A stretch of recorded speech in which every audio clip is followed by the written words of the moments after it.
Cool. Okay. Okay. We are recording. Thank you very much. And thank you very much, Ellie. And welcome to Gifu Joel. We're very pleased to have you here tonight and to hear your presentation on language learning, motivation, self-discipline, and drawing inspiration from yoga. For those of you who might be watching this after the meeting on the video, Ellie's going to talk to us tonight about yoga and its connection to language learning in the classroom. These are two things that might not seem immediately connected. So we're looking forward to hear tonight how the 2 points on discipline and motivation that can be learned through the practice of yoga can have benefits for language learners and also for us as teachers. So we hope you all enjoy listening or participating in tonight's presentation. Ellie is an assistant professor at Aichi University, where she teaches cultural studies. And she's lived in Japan for 16 years, teaching both in public and private schools, which is always a good experience because it gives us a lot more insight into how students move through the education system in Japan. And that's it. Thank you very much for joining us and sharing your time and wisdom with us. We're going to start tonight's meeting with 2 student presentations, one by Takumi Arimoto and one by Chisa Yamada. We're going to play this on video. And so each of these is going to be quite short. So let's begin our meeting by listening to the videos. All right, first of all, we've got Takumi.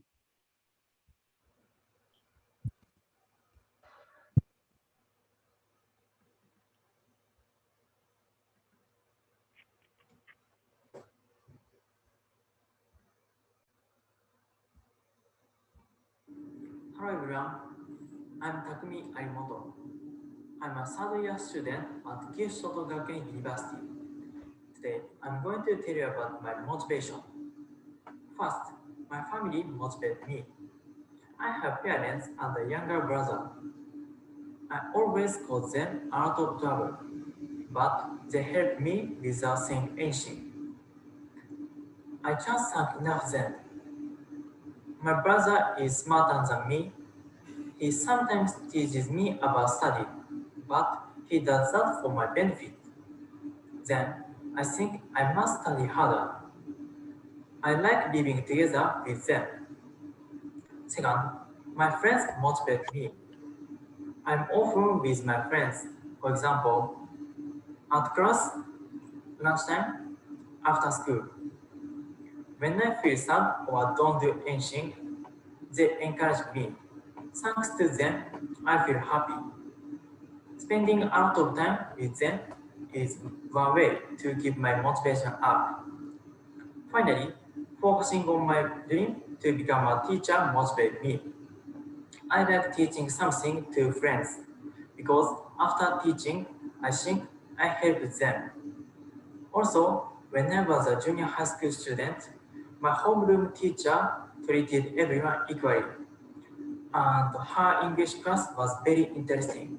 So, my dream is to become an English teacher, but I don't have enough knowledge of English and education yet.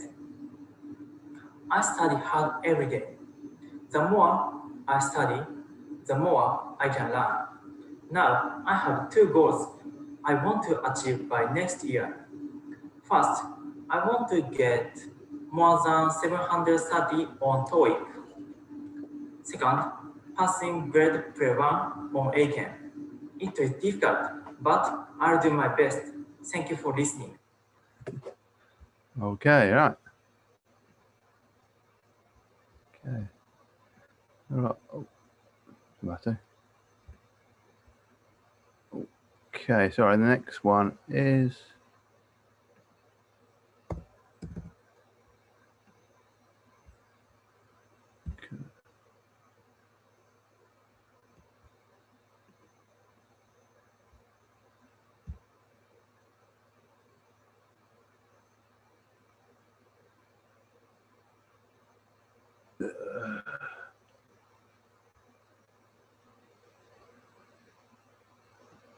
Okay, here's Chisa.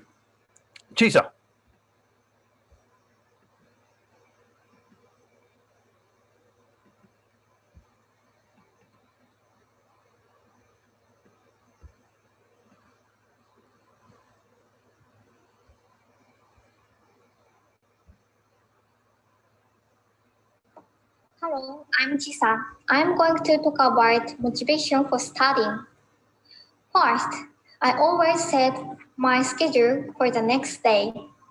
For example, I'm going to study for TOEIC and finish my homework.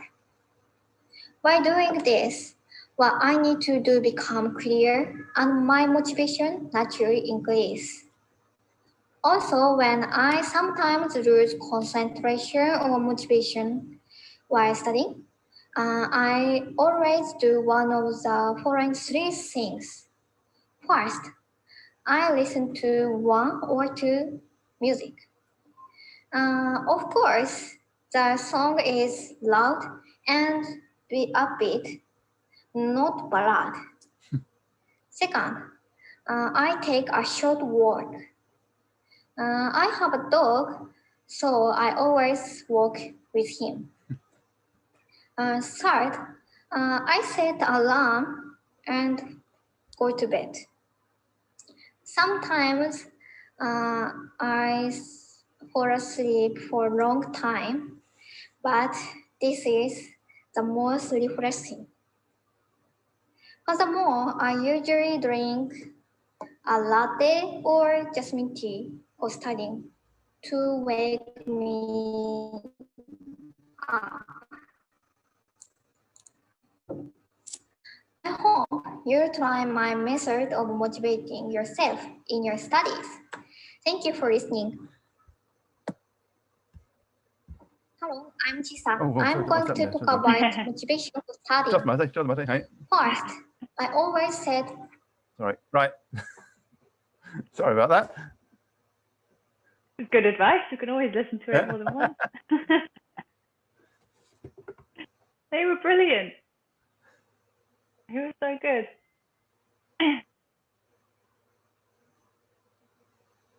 Over to you. Do you want me to? Okay, all right. Yeah, sorry, yeah.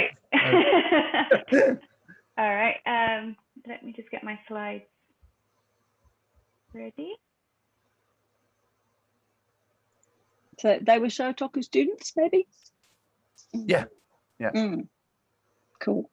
Third year, I think. Yeah, they were great. Perfect. I might try and include some of what they said in mine, I remember as well. So, outdoing me. Okay, great. So, welcome everyone. Thank you for coming on a beautiful Saturday evening. I'm sure a lot of us would much rather be outside enjoying the sunshine. So I'll try and keep this concise and not take up too much of your evening time. So I'll be talking about language learning, motivation, and self-discipline, drawing inspiration from yoga. And I'll be focusing mostly on how yoga, self-discipline principles from yoga can inform language learning. Motivation in language learning is a topic that's been researched extensively. There's a lot of information out there on how to sustain our motivation, but for a lot of us learners, whatever it is that we're learning, but also for language learning, motivation, we all have experienced, can peak very quickly and then wane very quickly as well. So we'll be focusing a lot today on how to keep going when our motivation has dropped to the lower levels. So I think as a lot of us focus on motivation, perhaps we need to be asking ourselves, what can we do to stay disciplined or self-disciplined? And I'll talk about the difference between those two a little bit later. We'll be looking at the difference between motivation and self-discipline a little bit towards the beginning, and we'll look about the connection between the two. They have a bidirectional relationship, and I'll be looking at some ideas that I've learned from the Ashtanga Yoga practice that has quite a heavy emphasis on self-discipline.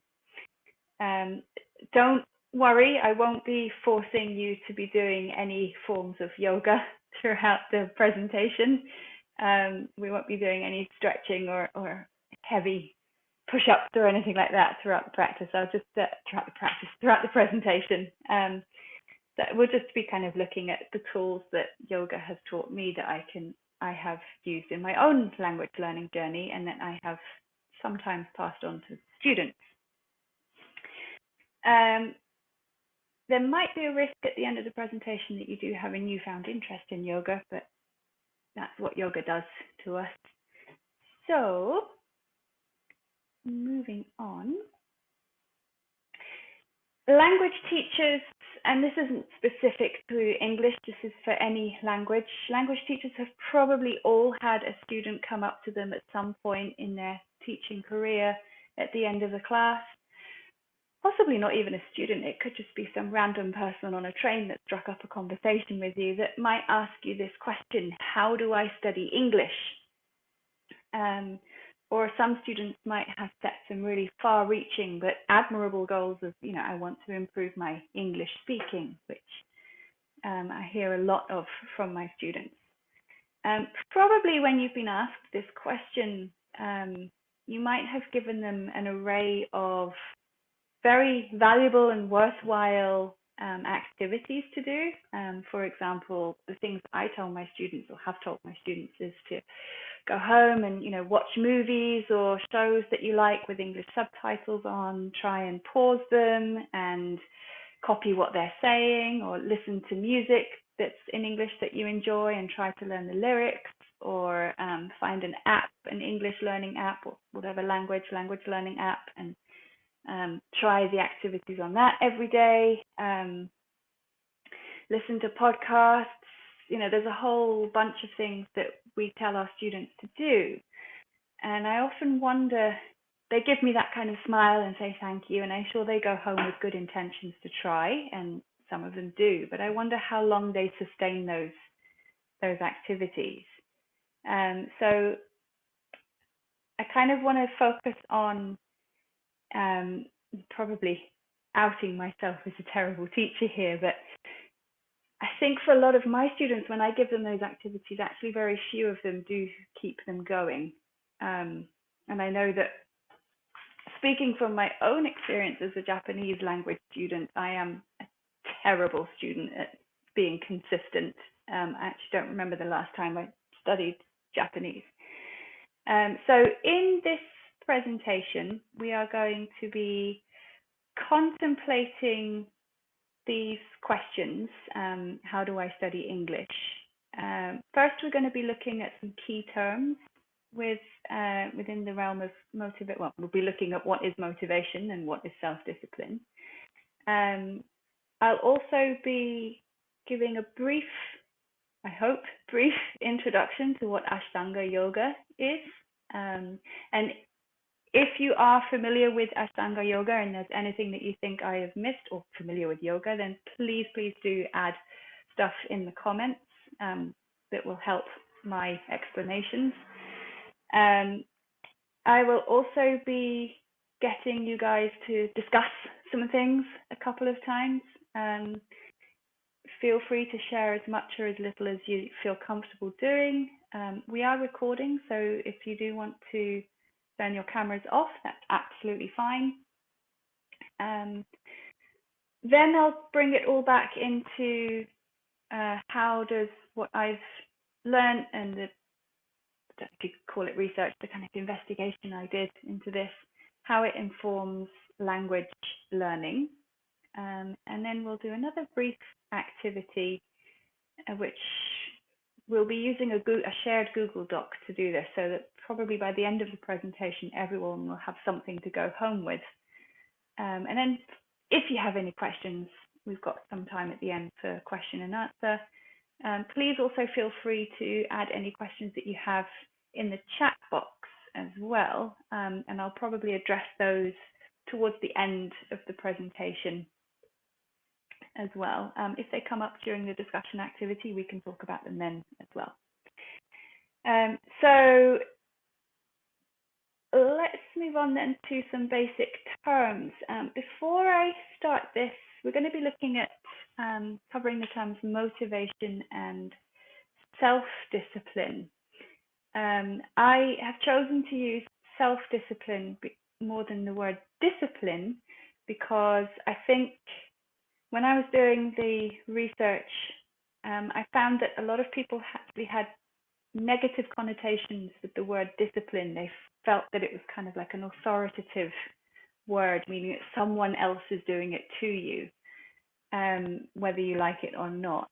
And I had this image of like a very strict teacher kind of image to it. So I've used the word self-discipline because within the realm of language learning, self-discipline is something that we have to keep ourselves doing outside of the classroom. It's not necessarily something that the teacher is doing to us, for want of a better way of putting that. So before I go on to giving you my ideas of what motivation and self-discipline are, I'd like you guys to just kind of, maybe you can share, either just say your answers or in the chat, what do you think motivation is and what do you think self-discipline is? And when I say the word yoga, what does that mean to you as well? So there are only a few of us, I think there's just 5 or 6 of us, so I don't think I need to put anyone into breakout rooms.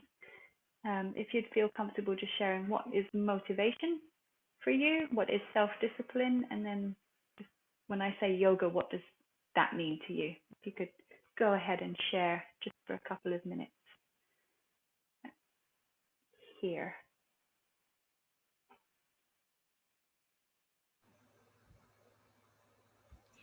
Do you want us to type it or speak? You can type, you can talk.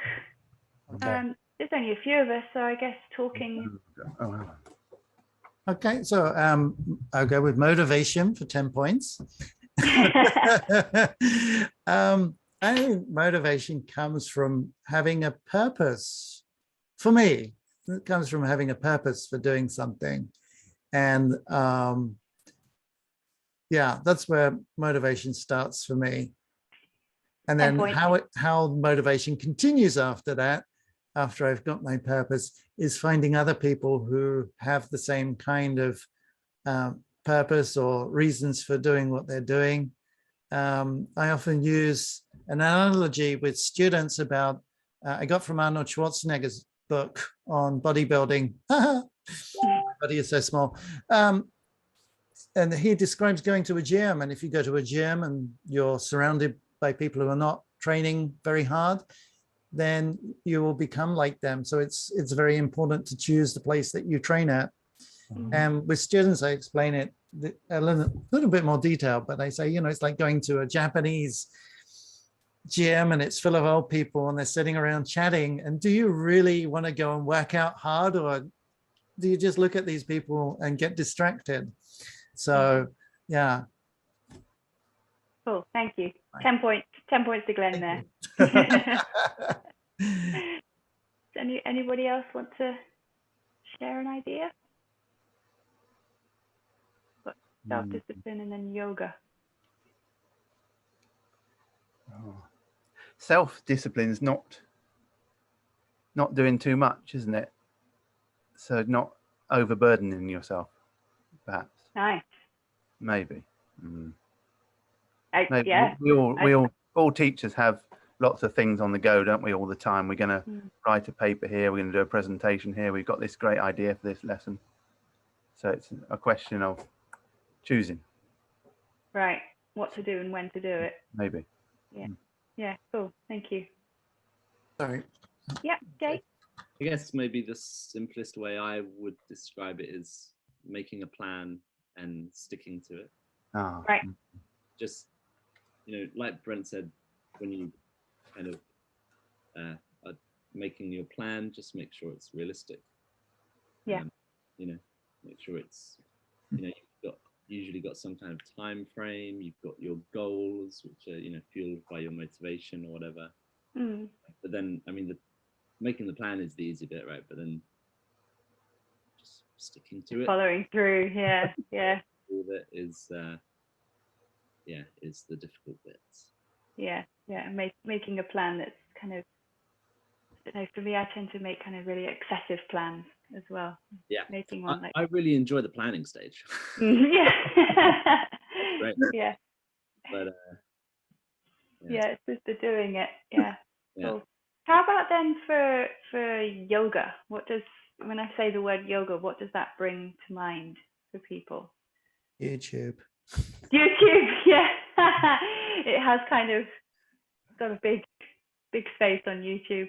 It does. And there's a couple of yoga channels that I follow, and it's both of them have dogs.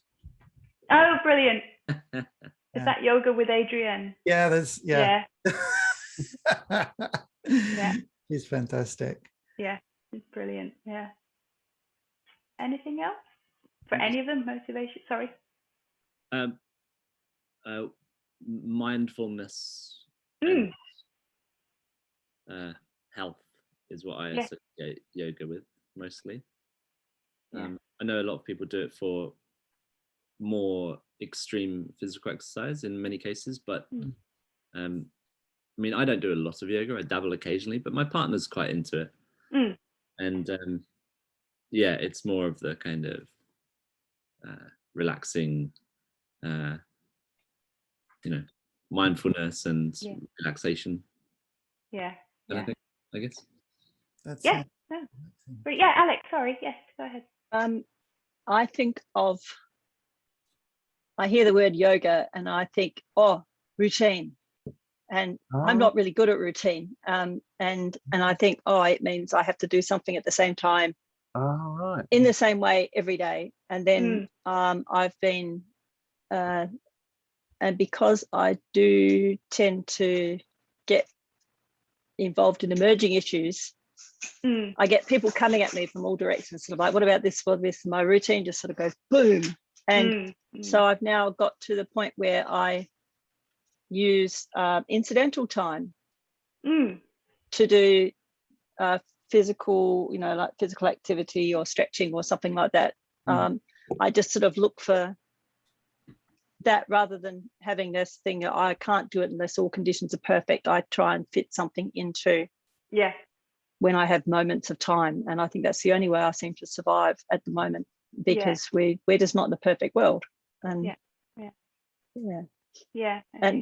it's like writing. It's like sitting down saying, I'm going to do this, I'm going to write this, I'm going to clear time to write X, Y, Z, and that clearing time just doesn't happen. You don't get those long blocks of time. And so training yourself to use short bursts of time is for yoga or for achieving something, I think is really important. And to see that as a valid way of doing something rather than having to carve out something. I think it's helpful. So I try to do that. And I try to use an app called Time Timers, which is Time Timers is a really good app, because you can put, if you're not very good with time, you can put you can have about 3 different countdown clocks going at once, and you can stick them up on a screen. I do it in the classroom. You stick them on the screen so the students can see the 10-minute task and the 5-minute task, and how long till the lesson finishes type thing, all of that sort of thing. And I also use that myself in my free time. Must get out the door by this time. Right. Yeah. Need to achieve awesome. it. Why? So I'll put the link in the chat. Yeah, that'd be great. I've never heard of that, but that sounds fantastic. I'm the same as you. The word routine sometimes to me can just anathema. Yeah. And it's funny because Ashtanga Yoga is based on a very strict kind of routine as well, but I think we have to kind of mold that to humans are dynamic, so we have to kind of mold that to ourselves. So yeah, awesome. Does anyone else have any other ideas? No, okay. I came a bit late, but so I'm not sure what we're talking about, but I've gathered a bit. About yoga, I haven't had any nearly precise training or instruction in it, but my wife has done it, and so I've picked up a little bit here and there, and I kind of use it mainly for stretching or just maybe, well, just relaxing, just turning the mind off. And what Alex said about incidental time, so like when you're waiting, like sometimes I'm waiting for my kids to finish something, or I can't do anything, so I'll do that. Or can't really do it while waiting for the bus, but that would be nice. But I try to do that, not really in a routine, but when I can. Awesome. So sorry, we're talking about how principles of self-discipline from yoga can be used to help with language learning. Is the main right. Yeah, theme. Thanks. Yeah. Sorry for coming late. No, I just said what I had picked up. Yeah, awesome. Thank you.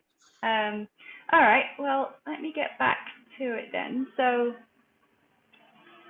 I'll wait for the tractor to go past as well, if you can hear that. Let's have a brief look then at motivation. I've basically just lifted from Dornier because I think he's kind of very well known in the realm of motivation. And him and Ushida basically say that it's a sense of stimulation to act for either intrinsic or extrinsic reasons. It should be noted here that stimulation to act doesn't always have to be something that is exciting or fun.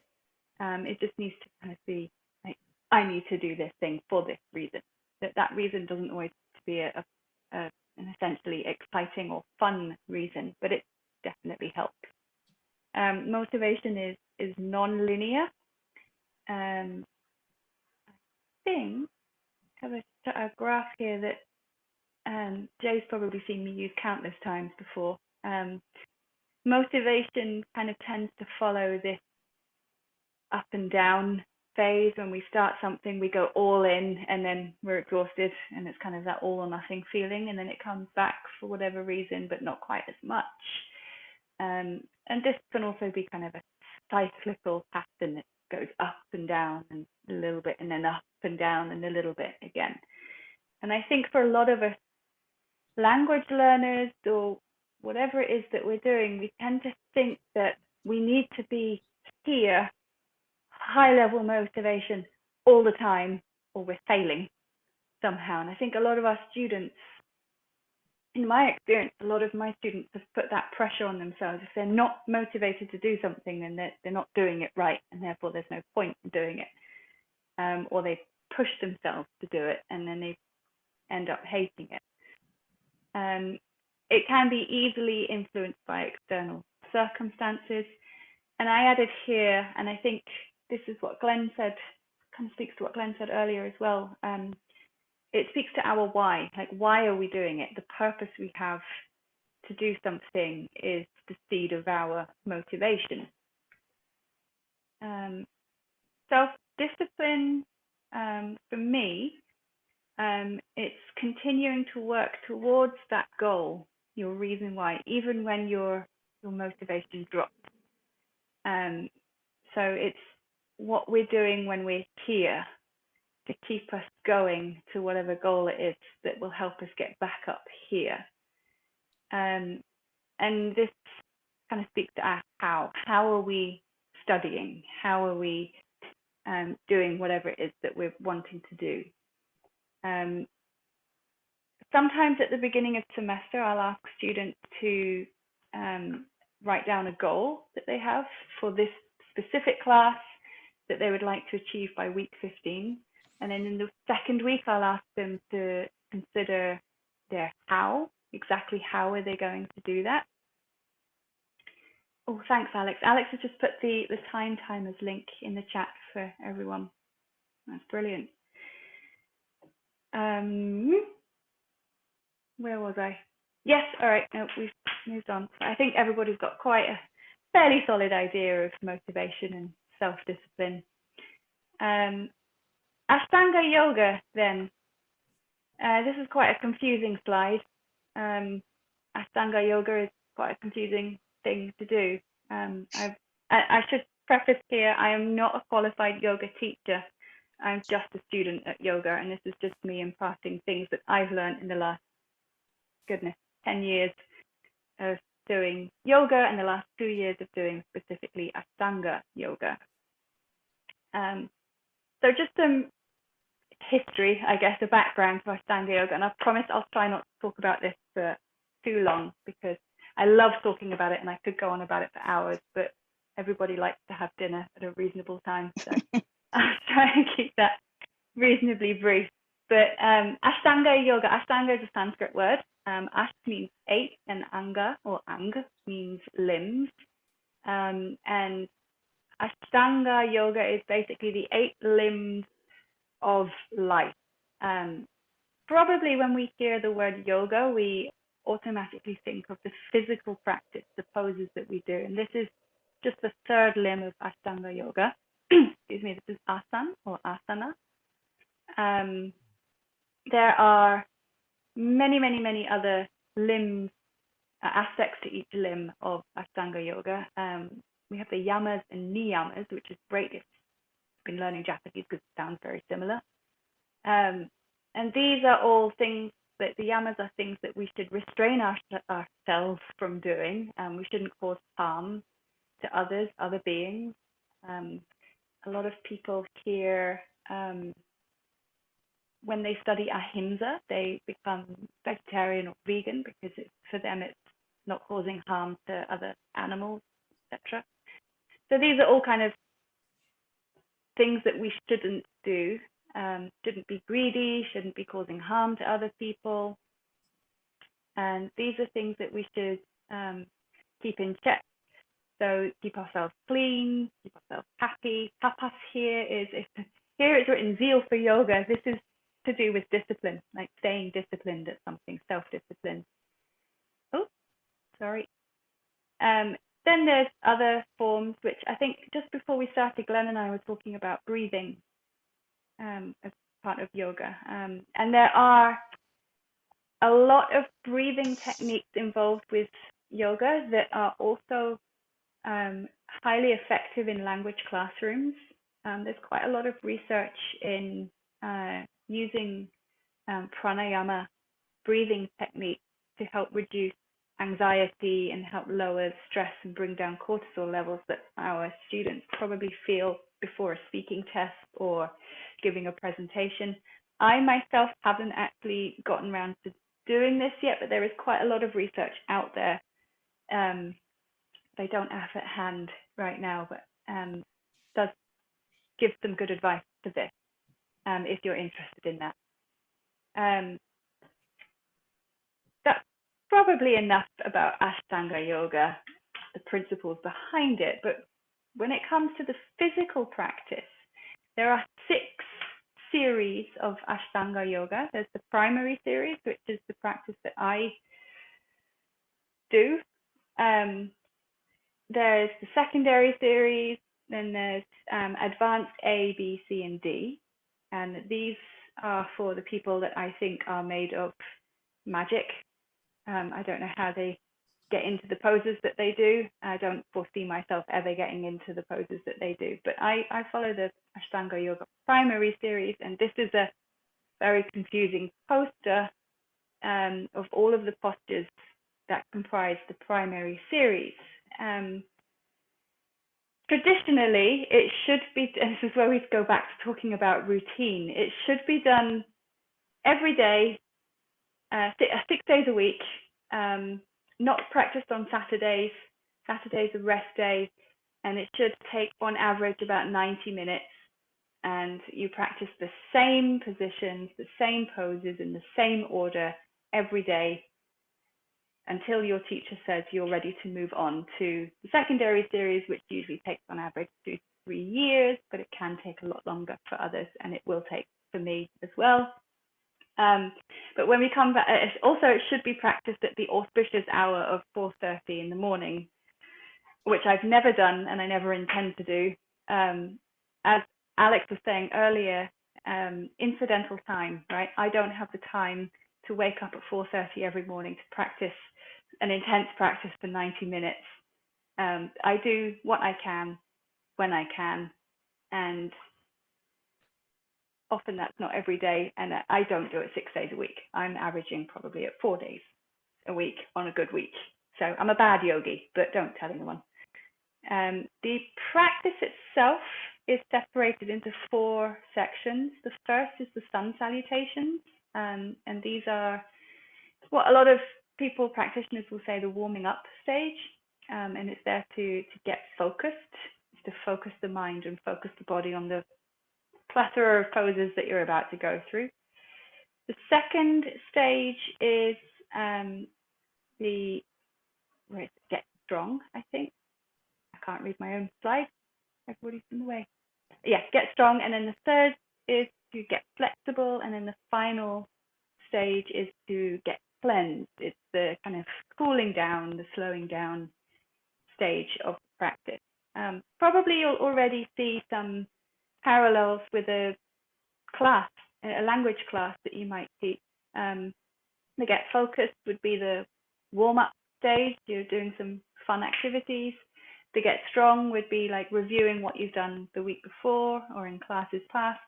Get flexible is that kind of expanding the frontal lobe with new grammar, new language, new ideas. And then the get cleansed would be the kind of whatever it is that you do to cool down or prepare students to do for homework or for the next class.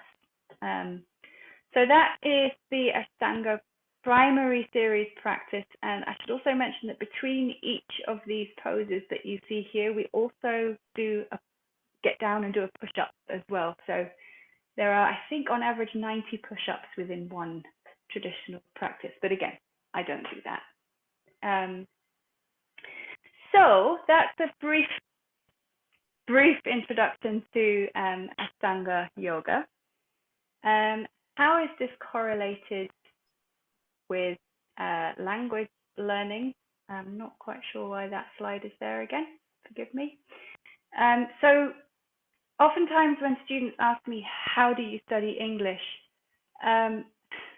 This question kind of makes me panic because, as I said before, I'm a terrible language learner. So after I give them a few activity ideas to do and everybody kind of feels a little bit unsatisfied, I kind of realized a lot of them are actually asking me, how do you stay disciplined? How do you stay consistently learning English to get better? And as I said, I'm not a particularly good language learner. I'm terrible at staying disciplined with my own kanji study. I tend to do what I berate all of my students for doing, which is cram the week before the test, and then do nothing else for the 6 months between that and the next test. So I had to look at other things in my life that I am disciplined at, and I had to ask myself, how do I stay disciplined in Ashtanga Yoga? Because this is a practice I've kept reasonably consistent. Yes, I don't follow all of the traditional rules of routine, but I have been keeping a consistent practice for the last 2 years for Ashtanga and 10 for yoga. So I had to kind of observe my own practice. What is it that I did that helped me stay disciplined? Not a lot, as it turned out. So I also had to ask my fellow practitioners. There is a Facebook group called Ashtanga Home Practitioners, which has, I think, about 3,000 members. So I posed a question to them, and I then used their answers and my own experiences to identify some similarities towards how we could stay disciplined in language learning. So before I go on to boring you all with the methodologies and results from that, I'd like to ask you guys to to consider something that you do, that you are disciplined at and motivated, though not always, to do. Think about your why. What is it that keeps your purpose? Why? What is your motivation? And then how do you stay disciplined at it? What is it that you do that keeps you going back every day? Or not necessarily every day, but consistently. And it can be as boring as you like, from like brushing your teeth, to as interesting as you like. I will share, I don't think we need to be in breakout rooms for this, probably do this all together. We'll share some ideas on the screen. One thing I would like to say about your why, your motivation for doing something often is deeply personal, so you don't have to share your why. You do something, and it's the same with yoga. A lot of people will come to yoga because it's a healing practice, both physically but also emotionally as well. So their reasons for studying it are quite private. So if you don't want to share your why, that's absolutely fine. But we are interested in the how. How does it keep you coming back?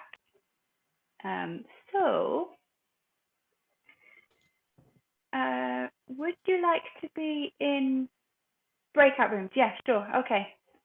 What I'll do is I wonder if this will work. Separate you.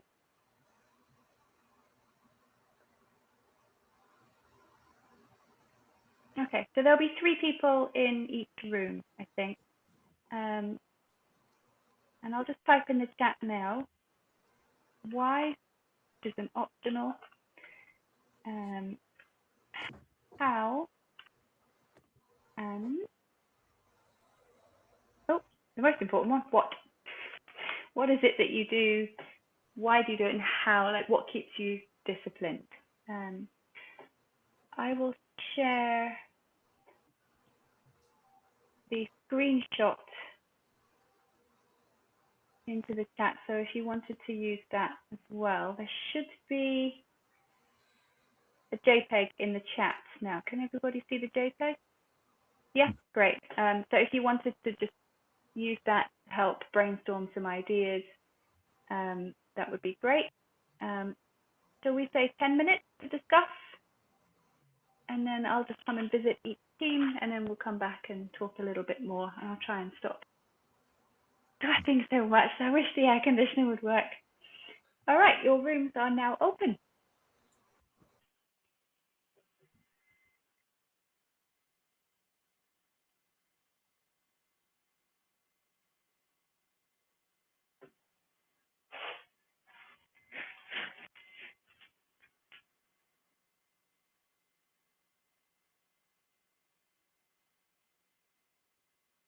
Oh, Ellie's here. Yeah.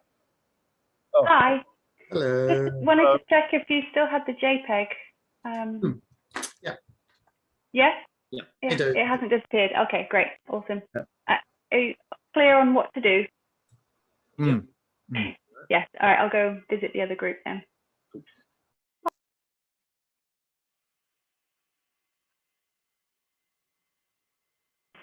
Why? Because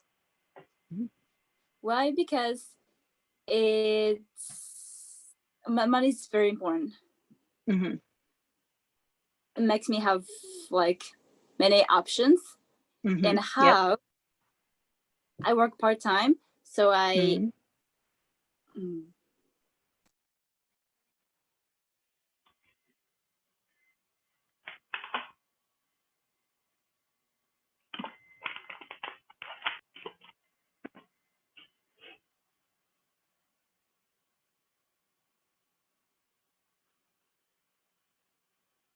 Why?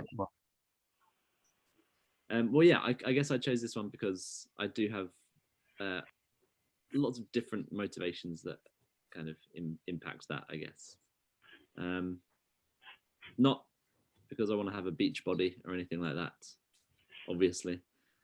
But I want to, firstly, I do love sports. So I want to be able to play football. I want to be able to go on cycling trips with some of my friends and things like that. So that's maybe the most simple one. But then when you get a bit deeper, I guess, like I want to, I plan to be a father, or hope to be a father in the future. So I want to be able to play with my kids and do all kinds of activities. And you know, I guess I've seen the flip side of that, like personally, like my my father wasn't in great shape and wasn't able to do a lot of these things that I wished he could do with me. So I guess that's affected me like on a quite a deeper subconscious level, you know. So that's there's quite a few things at play, I guess. So yeah, I don't know. It's a fairly bog standard what, but the whys are quite wide ranging. Cool. So what was it?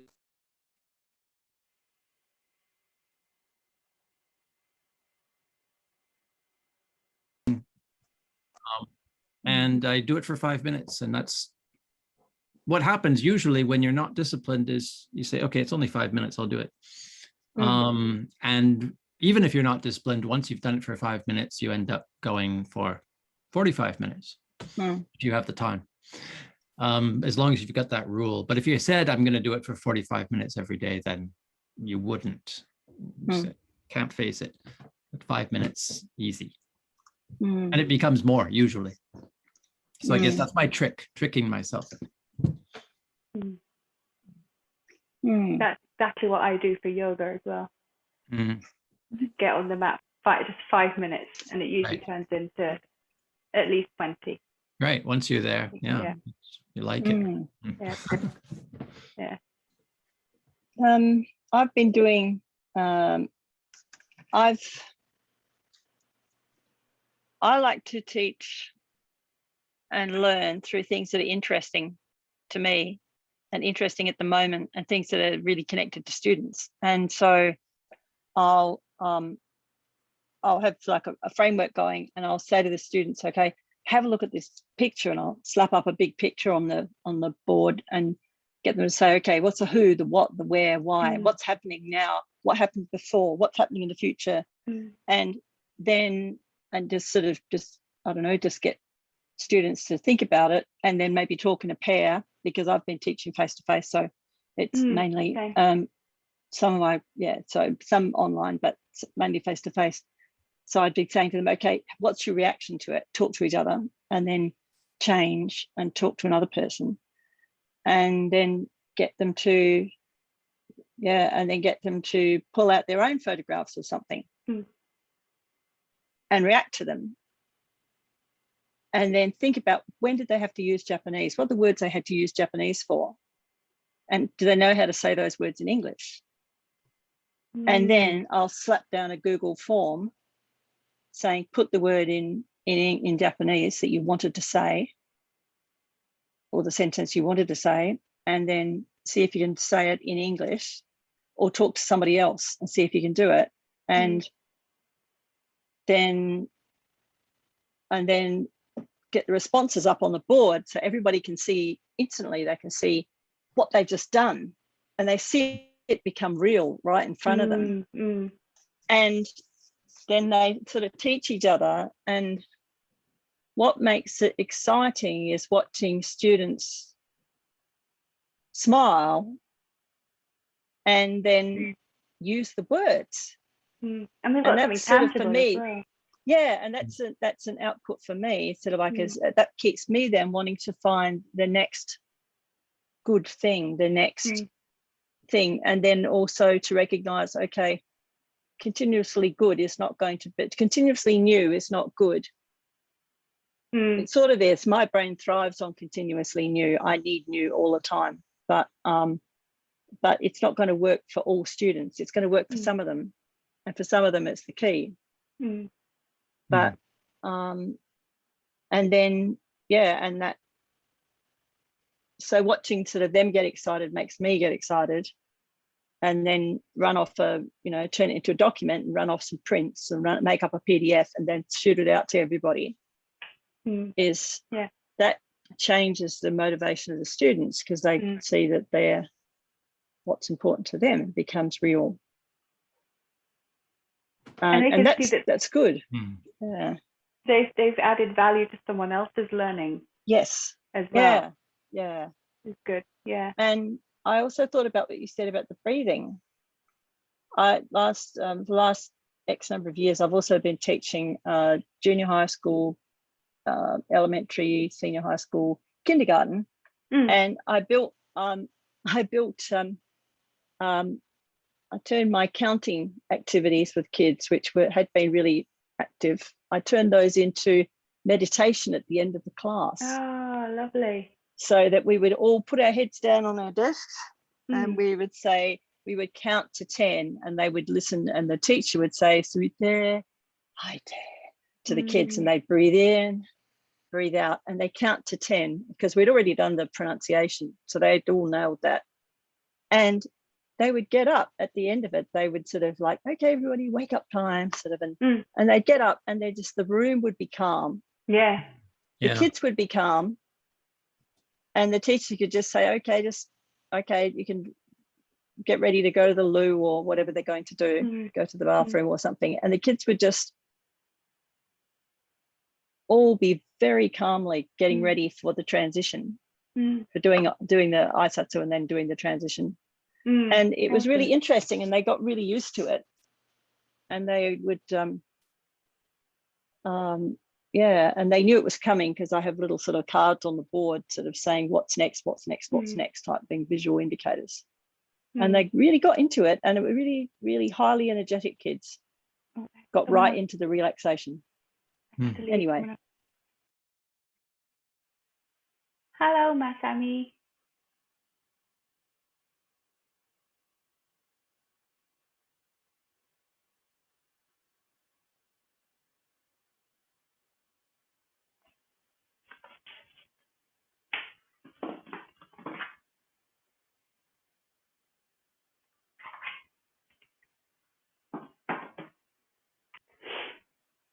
Trial version.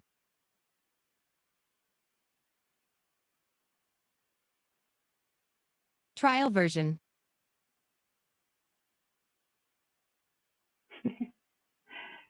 Trial version.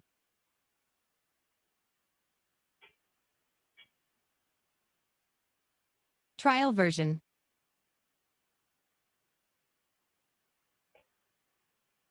Masami, can you hear Trial me? version.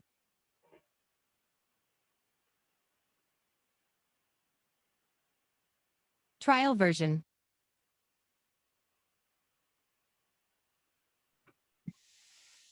Trial version. Sorry, had to close the room there. Had somebody new join. Oh, have we? Oh. I think Trial Masami. version. Yeah, but. Oh, hello. Trial version. Can you hear me? Right. Headset with a mic. Okay. Trial version.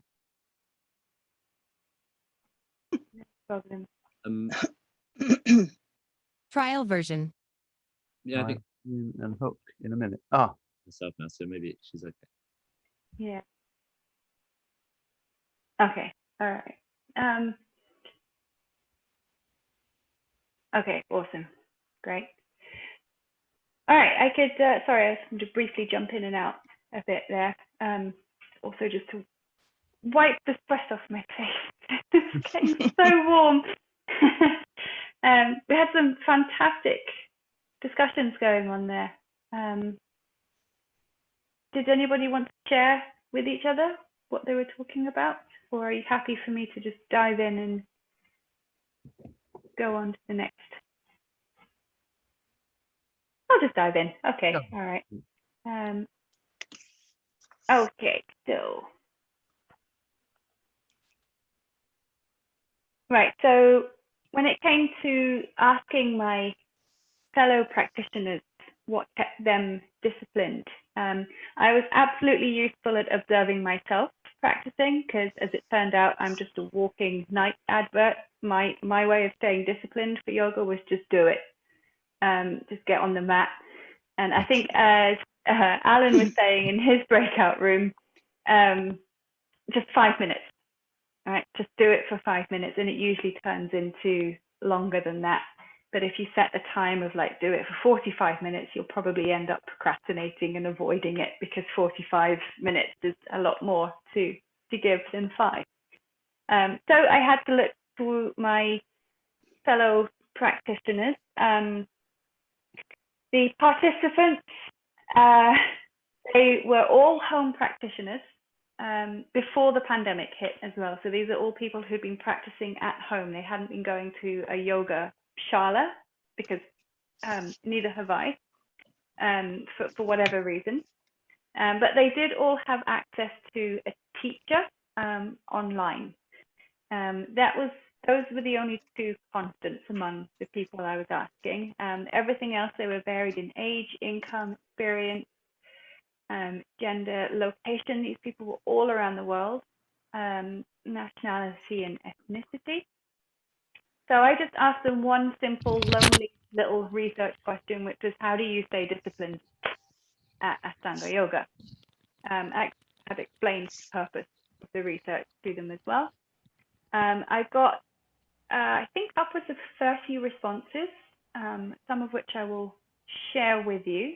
And I coded them into 3 main themes. So the responses were varied in length, and some of them were very similar to me.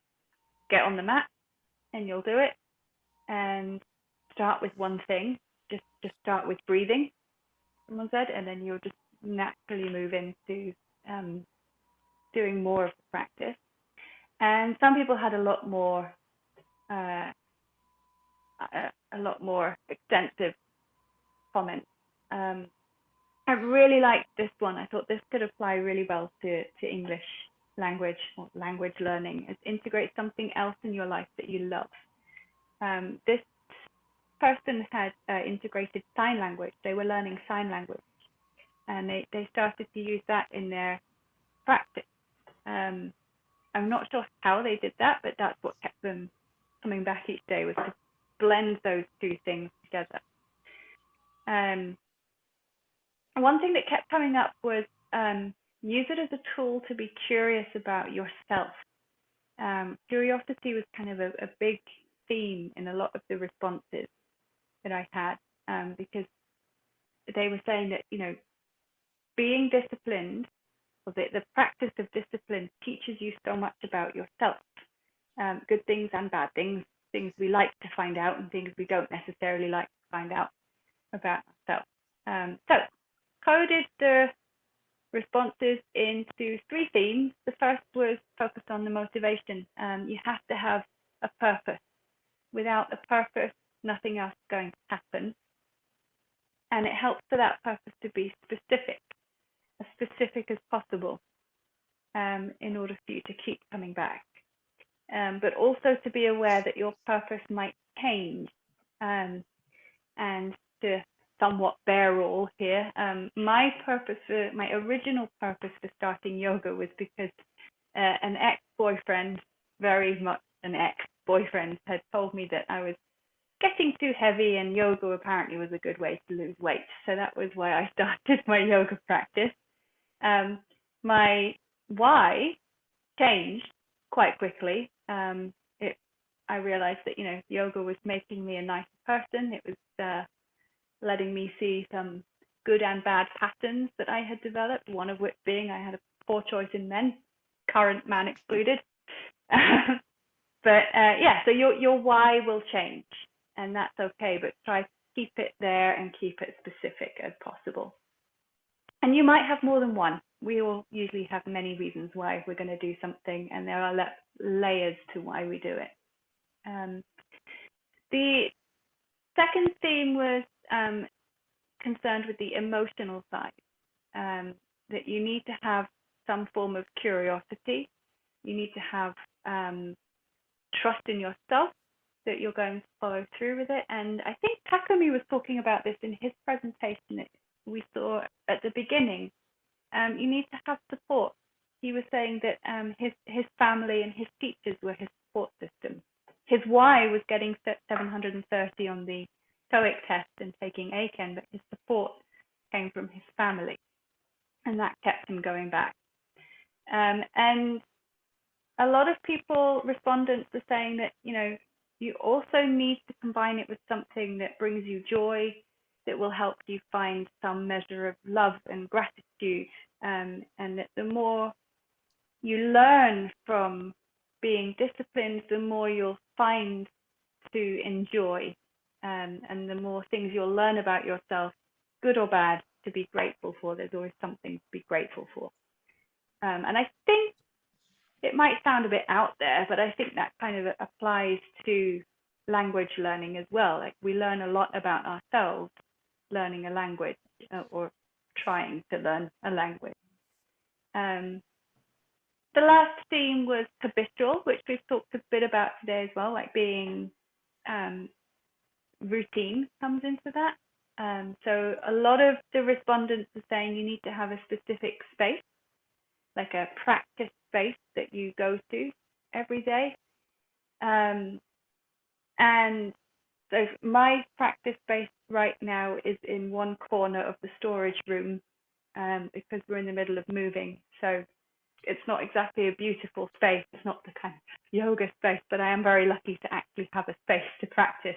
It just needs to be the size of my mat. A lot of respondents are saying for them it helps to have a specific time, that they do it at the same time every day. So I'm similar to Alex in this sense, in that that doesn't work for me all the time, and teaching can take it out of you. We give a lot of energy in our classes, and sometimes we just need to come home and rest. And so the time that you do that thing will change every day, and the amount of time that you can give to it will change every day. But as long as you're consistent, I think, and then somehow keeping yourself accountable. This all helps you to stay committed to it. We'll be focusing in the next section, I'll try and breeze through it quickly, on the emotional and the habitual. These are what the respondents were saying were related to the discipline side. So we kind of, using their responses, created a to-do list. So find a teacher, and a checklist, kind of a list of questions that students, learners of anything can use to keep themselves disciplined. Teacher here, I think Takumi was saying in his presentation, he had a good relationship with his teachers. His teachers were a good support for him. For us, a lot of our students, they probably don't have the option to change their teacher. So I like to tell them that there are many forms of teacher. It doesn't have to be the person standing in front of you in the classroom. There are lots of different people on YouTube who do some fantastic videos. There's lots of apps. There's lots of things that they can use around them. There are lots of books, etc. There's all different forms of teachers that they can use if they can't change their teacher, their physical teacher. There are lots of other resources, I think, that they can use to supplement their classes. When it comes to cultivating curiosity and self-exploration, these are some questions that we can ask ourselves while we are doing the thing that we're learning or after. And when it comes to finding some joy, just kind of analyzing what did you enjoy about the thing that you did today. And the answer could be nothing. It was painful, which so often is my answer for yoga. I didn't enjoy it. It hurt. And I feel like a complete mess. So what could I have done that would have made it a little bit more enjoyable? Did I need to just do a bit less? Did I need to do it a bit slower? A bit longer, for example? What in my life that I enjoy could I bring to my yoga practice? A lot of practitioners will say that this is unholy thing to do with yoga, but a lot of people do actually just bring music along and listen to their favorite Rage Against the Machine song when they're practicing yoga. There's something that keeps them going during the practice. And in what ways can you be grateful? And then habitual, we had create your space. So do you have a dedicated space for study? That could just be, you know, a seat at the kitchen table. I think it would be wrong to assume that everyone has a place where they can be by themselves in their homes. I think a lot of students, you know, have family all around them, but do they have a certain spot in their house that they can go to that's their English study or language study space? Is there any way that they can make it inviting and friendly? For me, what would make it better for me is if I had a cat, but unfortunately I don't. So I need to make it. I know I've seen Alex's cat walk past and I've been so jealous. There she is. Lovely. Oh. And a lot of practitioners said, is there somewhere that you can practice where you'll be undisturbed as much as possible? And again, I don't think we should pressurize the students into thinking that they need to be on their own. And for some of them, it's just not possible. Or even maybe not even wanted, desirable from their point of view. They might want people around them. When it comes to time, I think setting a minimum time, like Alan was saying in a breakout room, 5 minutes, I think is a really nice chunk of time to set yourself. Like, I'm just going to do this for 5 minutes, because 5 minutes is not intimidating for most of us, and it usually does go a little bit longer than that, which is beneficial. But if we set ourselves, I'm going to do this for an hour every day, that'll last probably a day, and then it will fall by the wayside. And when it comes to routine, not all of us have the privilege of being able to do it at the same time every day, or that just doesn't work for all of us. And so setting like a backup time or 3 backup times that you could do it at different times throughout the day. If you can't get to a yoga practice at 4:30 in the morning, could you do it at 8 o'clock in the evening for 5 minutes? And then can you make a promise to yourself to commit to it almost daily, or, you know, whatever benefits you. And I think one thing that is really hard, has been very hard to learn in the Ashtanga practice, is forgiving yourself if you miss a day. In the Ashtanga Yoga community, there is something we call the Ashtanga police, which are the people who jump on you when you say, I didn't practice today because I had a headache. And they're like, why not? You should. You're not destined to be an Ashtanga. You're out of this group. But I think we have to learn to be able to forgive ourselves for not doing something, recognize it, and just do our best to get back to it the next day or the day after. And of course, if you're feeling sick, don't push yourself. I don't think studying grammar would be great to do when you've got a headache. Forgive yourself and move on. So what I would like us to do now, and I'll probably just do this again in breakout rooms, I will give you a link to a Google Doc, which is now in the chat. And in your rooms, I'd like you to think about any other categories, not just related to emotional or habitual. If you can think of anything else that you think would be, or that you do to stay disciplined, and then kind of questions that we can use as a checklist for ourselves, that you can discuss in your groups and then just type directly into the document. Everybody should have access. I don't think we do. I don't think we've got typing access. Oh. Can you just check your permissions where you've got the share, and just check if we are allowed to comment. I think it's comment is the function we need. You don't want to turn us into editors, but you want to let us comment, I think. I'm quite happy to edit anything that I've got. Let me just open it up again. Sorry about that. That's okay. Yeah, I've got the request edit access messages up. You can only view this document. Yeah. Sorry, my apologies. Okay, that's all right. You should be able to do whatever you like to it now in the second link. Hopefully that works. Oh, switch links. Okay.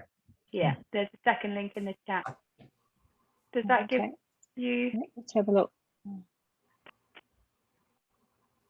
If you just refresh the page. Yeah, I can. I can. We can do that. Yeah. Oh, good. Yeah, great. Yeah. Thank you. Okay. All right. Yeah, good. Sorry. Great. So I'll just put everybody back into their rooms. I'm a bit aware of the time, so let's go for maybe 5-6 minutes. Any ideas you have, whack them in there. Every idea is a good idea, and it's mainly to help me, I think. But if this becomes a useful resource for you, then that's great too. Rooms are open. Thank you.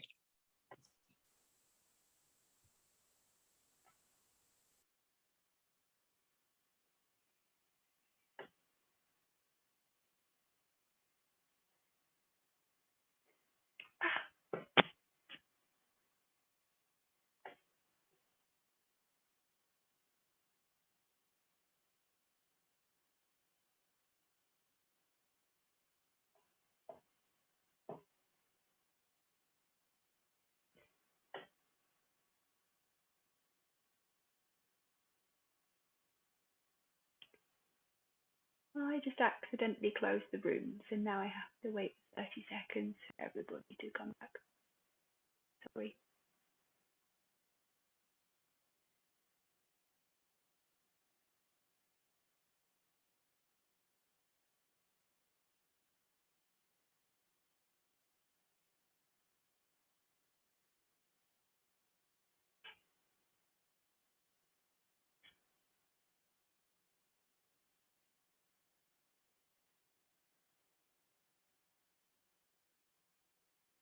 Sorry. Sorry, everyone. Accidentally closed the rooms. Didn't mean to. I just had to sit there for the minute countdown, just going, oh no. So sorry. Rooms are now open again. Okay. Thanks, Ellie. No worries.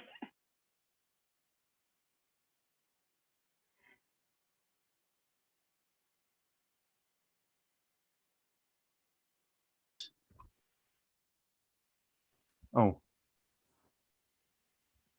Teacher related. Oh, awesome. Oh, this one. Emotional, are we on?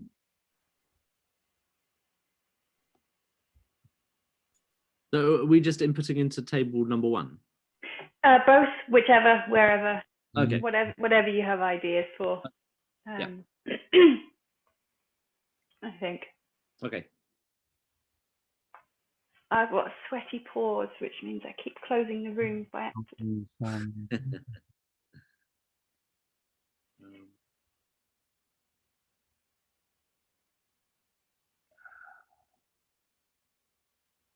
New thing.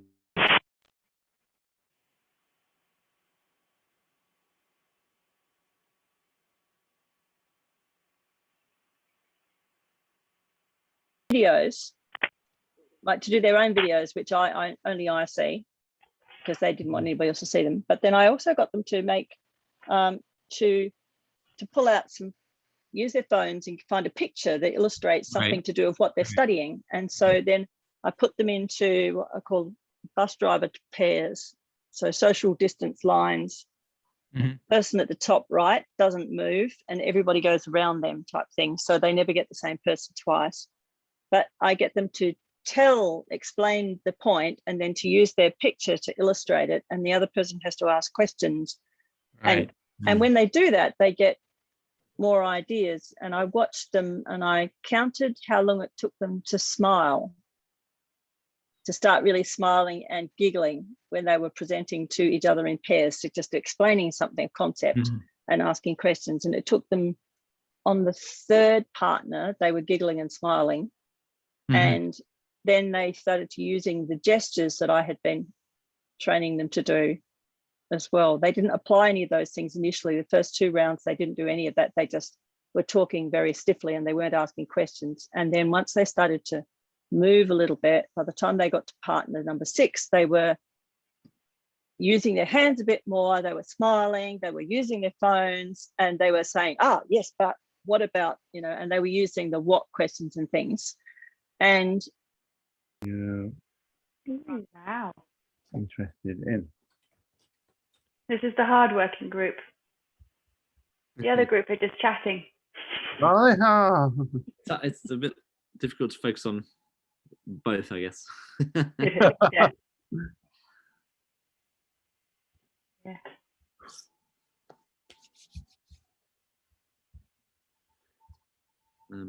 I like that one. Name one good thing that someone else in the room does.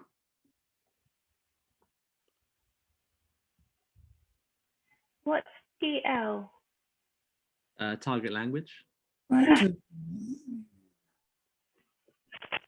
Yeah, I've only been teaching for 16 years, so these things are still new. I had teacher's lounge in my head, so close enough. Close enough. What is that? Thanks.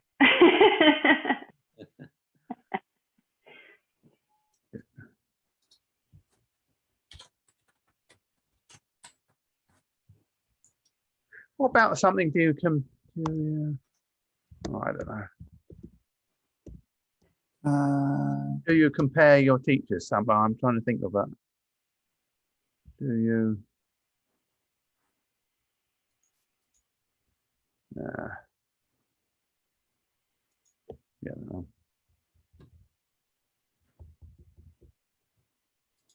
Oh, I like the reward one. How do you reward yourself? Reward yourself after you get worked harder. Wine. Wine.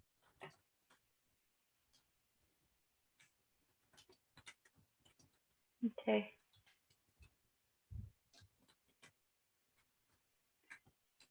We're finishing at 7:30, is that right? 10 o'clock. 7 o'clock. 10. 10. Sorry. At 7:30. Usually, I don't know, Brent. Usually 8, but we have a break, don't we? Usually, we didn't have a break. We didn't have a break. We forgot. It's hot, so maybe finishing. 7:30 something. Yeah. Okay, cool. No problem. Maybe a couple more minutes and then I'll close the room. Yeah. All right, cool. I'll go and tell the others. And we can all grab a soft drink and a cold drink. Yeah.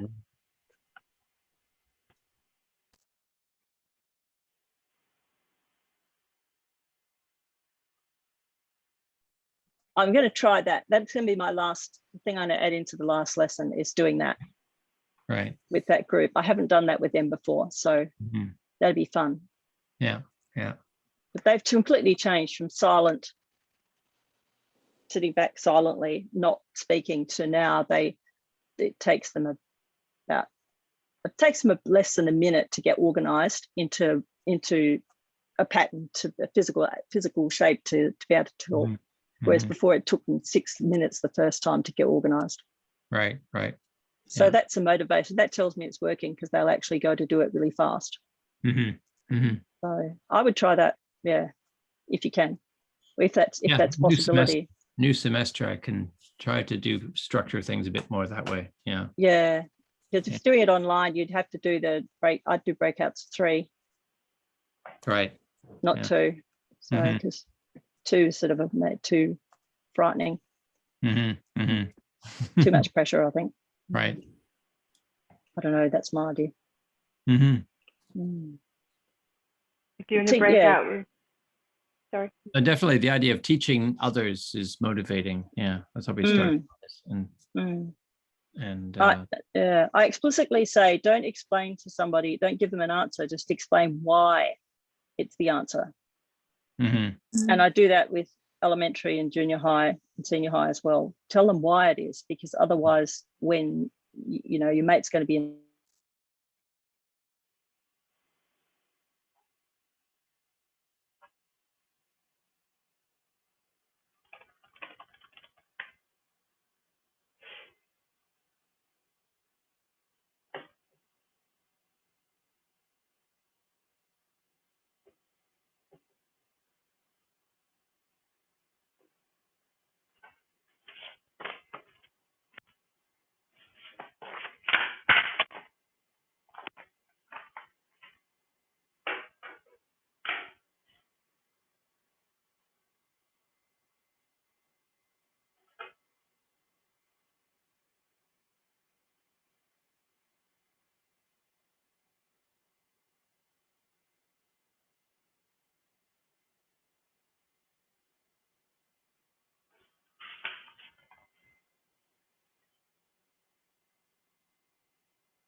Sorry, all just all the time. All right, so the Google Doc then, now that everybody has complete access to it, I mean, if that's a resource that you think you can use, then please do go ahead, use that. I was hoping to use your ideas and turn them into a kind of worksheet for my students to use occasionally as well, if you're all okay with that. Awesome, thank you. So yeah, if anyone's got anything that they want to share or any questions. Yes, Glenn. Right at the beginning, you talked about how we keep self-discipline. And one of the things that I think for myself, I'm very disciplined. I can sit and read and write and study from morning to evening. In fact, I do that pretty much every day. And the problem is it becomes kind of a negative thing because I'm sitting down all day. And so one maybe category, and I think yoga fits that to a T, is self-care as a kind of, so you've got your motivation, discipline, and then as of, you know, how do I maintain that? A lot of, I think what we were talking about in our group related to that, exercise, keeping our bed sheets straight, this kind of thing. This is a really good one, that one. Brent can tell you. Oh, actually, Jay can. So, you know, if with students, and maybe an additional question, how do you take care of yourself? You know, that's brilliant. Yeah, yeah. I think Chisa was talking a little bit about that in Chisa's presentation that we watched. She was saying, you know, she goes to walk her dog. Yeah. And she has the drinks that she likes and things like that as well. But yeah, looking after ourselves physically and mentally is definitely a huge part of it. That's yoga, I think. Yeah. Awesome. Thank you. Anything else? And Kat, sorry. Sorry, yeah, I have a question which, if you don't know how to answer it, it's fine. I don't really know how to phrase it properly, but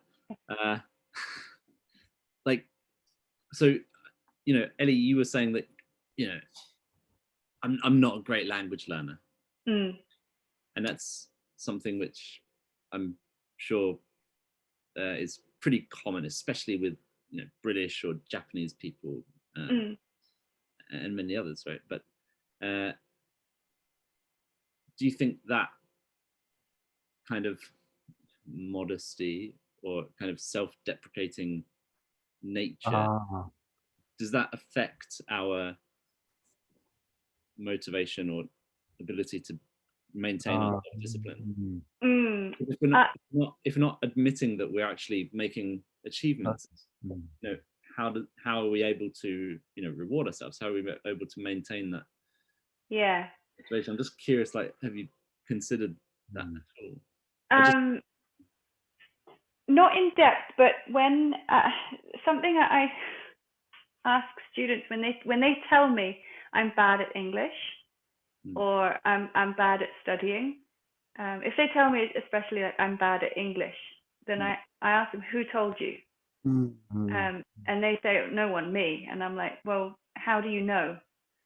I think, you know, are you doing X, Y, and Z in the class? From my point of view, yes, yes, yes. Therefore, you're quite good. And maybe, you know, don't listen to yourself so much. Something that we also is espoused quite a lot in the yoga community is talk to yourself like you would your best friend, which is really hard to do. But I think it's a good way of recognizing when you're speaking, like you say, self-deprecating. I think even if we don't automatically change into kind of like, I'm fantastic, like we would tell our best friends, like at least we're aware of the fact that I'm actually speaking quite negatively about myself to myself, and maybe that's a pattern I need to stop.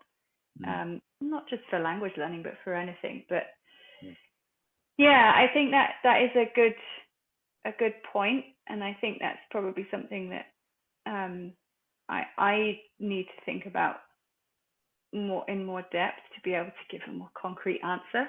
But usually in class, when students tell me I'm bad at English, I just ask them, well, who told you? And get them to and then hit them with the positive stuff. Yeah. I'm just on that note. Sometimes I tell my students also on that, you know, everybody who, you know, even the people who become masters of whatever, if you're measuring yourself by, are you a master? Well, at the beginning they weren't. They were bad at it. And it's not a question of whether you're bad at English or not, but whether you're a bad learner or not. And, you know, the people who are at the very beginning, they're about to become, you know, several years masters of it. They are great learners, but they're very bad at it at the beginning. And I think a lot of our students just haven't had even though they say, oh, I've studied English for 6 or whatever years, they actually haven't. And so they're really just starting.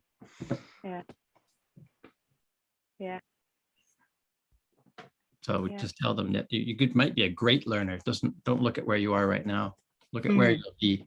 Yeah,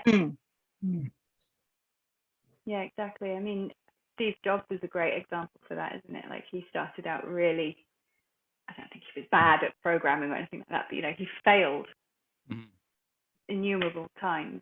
And that's another, I keep going back to yoga, but that's another thing, is like, everyone really wants to be able to do a handstand. It's like the good yogi does a handstand and can hold a handstand for hours. But the way to do that is to fall out of a handstand 100 times every day. And like, because then you'll learn how to readjust. I can't do a handstand. But it's like, that's how you learn to readjust yourself and hold the balance a little bit. That you have to be bad at it in order to become a master, I think. Thanks very much, everybody. Thank you. Yeah, that's been great. Thank you. I just dropped a document in the chat that I mentioned in our group. It's Ken Wilson, and it's motivating the unmotivated. And he talks about he has a whole lot of strategies in there, and one of them is like just simply praising people and telling them they're really good at what they're doing, and that they're going to go out and find 2 other people and bring them in. Nice. And it actually works really well. And he also talks about getting the students to become the guest presenters as the teachers, like delegating, so getting them to preview the textbook and working out who to delegate, like getting them to teach. How would they teach it? And stuff like that. And that, to me, that is, it's about, and it ties into the discipline, self-discipline and the stuff like that, because you would have to plan how to do that. You would have to think about what you're doing to achieve it. But if you have a level of autonomy, like a way to choose some of this stuff, it's actually it's empowering, really. Because you'll then want the other students to enjoy what it is that you're doing as well, right? And it's that peer pressure. I did have a friend, and I left the position before I could follow up with him, but he decided to spend one semester where the students were working in groups, and each group taught a different unit for 2 weeks. So essentially it looked like he was doing nothing. I mean, he was doing a lot of planning behind the scenes and a lot of support, but the students knew which group were going to be teaching them unit 2, and they started to compete with each other on how to do that. That's what they describe. What Ken's describing in this article, right? That kind of a thing. So I'd love to try that. You'd have to pick your first group fairly carefully. You'd have to pick the extrovert kids in your first group. I'm thinking, as a teacher, you have to restrain yourself a lot. That's the hardest thing I have when I have students doing a presentation and they're saying things that are very wrong. Let's see if they can work this out.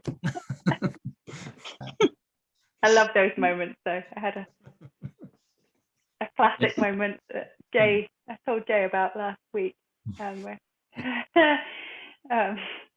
students had made a commercial and they were presenting their commercial, and they had to, in their presentation, they had to explain the target market. And I hope this doesn't offend anyone. This was their words, not mine. But their target market was students and prostitutes. And the whole class was, what does prostitute? And they all started looking up the word, and I'm sitting there, God, what have they done? And it turned out that they meant housewives. I don't know how they got there. Oh no. Because they said, we need to use it for students because they need this, that, and the other. And prostitutes, again, their words, not mine, where they take care of everybody. And I was just like, how, in week 15, how did we get here? So, yeah, it's quite hard not to step in sometimes. And they have to let it play out. But, yeah. It was one that will stick in my mind forever.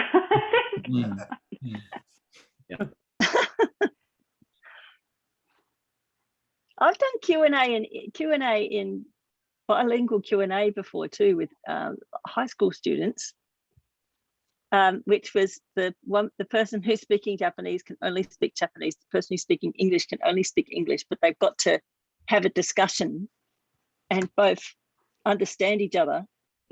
And that's actually really good fun, because they realize what language they know and what language they don't know. And they and they have to think really hard about explaining it in a way that the other person will understand it. And I think as teachers, we use our words are much too difficult.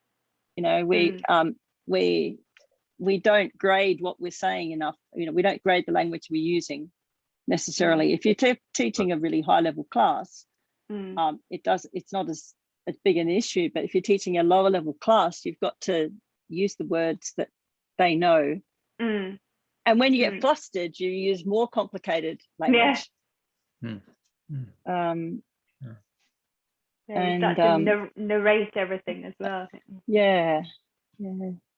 That was one of my students' goals this semester, actually. He was a returnee student, and he said one of his goals was to be able to communicate so that the other students would be able to understand him, because he was rattling off Canadian English very fluently. And in the first week, the students are just, and they all go very silent, right? They all then defer to him, and he's saying, I think my goal has to be to learn how to communicate so that everybody can understand me. Yeah. And I was like, yeah, that's a brilliant goal. I mean, that's going to serve you very well. Yeah. Yeah. I just dropped one more thing in the text there in the chat. That was a thing called Road to Grammar. And when you drop text into it, it will grade the text into CEFR levels, 1A to E. Oh, wow. Oh, cool. And it creates a word, it creates like, what are the words you'd need to pre-teach? Wow, that's that's really it's useful. really, really useful. yeah. Yeah, and it's so, and you can work out whether you're teaching above or below the heads of your target range. So brilliant. So yeah, I thoroughly recommend that, because it'll stop you sort of like scaring them. And you can say, look, these are words you already know, you know, it's just a different combination of them, and it's going to be okay, and give them a couple of models, and yeah. And it also, if the students have dropped their stuff into grammar translating machines, this is going to flush out what's happened, because it's going to come out with language that's way out there. So, yeah, that's the problem I had this semester with their assignments. It was just, I mean, deep L translations all over the place. Yeah. I think that's awesome. Thank you. You're welcome. I've saved the chat just so that I can remember these links. But Glenn and Brent, when I send you the recording, do you want me to send a chat file as well? Oh, yes, please. Yes. Oh, I think we're allowed to save the chat. We can do it. You can do it too? Okay. Yeah, we can do it too, yeah. Awesome. Yeah. Oh, if you could send it though, it would be. Claire wants to watch after her birthday celebration. When you save the video, it's too big to send, so you save it to Google Drive. Okay. Share the link, and then we can just pull it off, download it, and then turn it into something else. Do you want me to do that now? Sure. Yeah. Yeah. Thanks. Or you can all watch me fail at technology again. Okay. Yeah, you'll have to set permissions to share the video. Yes. Thank you. Yeah. Okay.